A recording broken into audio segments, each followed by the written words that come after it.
kohët e fundit janë duke qarkulluar lajme për vajzat të cilat punojnë si eskorte në burgje për të fortët, le të themi. Po ti ke bërë këtë deklaratë që në nëntor. A mund të na tregosh pak më shumë edhe emra nëse ka?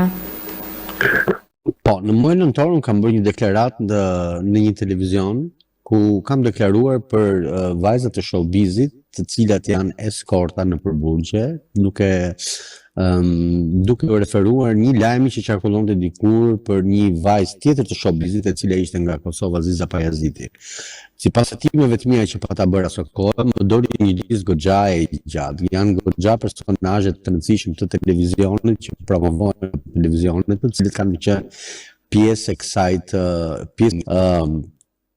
Kjo ka qenë një nga arsyet atëhershme që unë jam kërcënuar dhe jam bërë dhe asnjë televizion nuk e mori më përsipër që ta elaboronte më si temë këtë dhe për të nxjerrë emrat. Gjithmonë fliteshe në përgjithësi për vajzat, po kur nuk pati kurkush guximin për t'i thënë.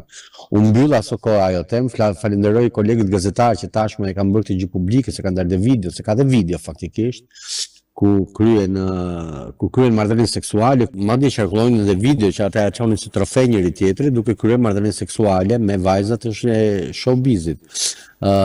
Ishte si një lloj trofeu, kush kishte vajzën më të shtrenjtë, ishte më vërtet për t'u habitur, sepse me 2.000 deri në 10.000 euro kanë qenë të paguara deri vonë.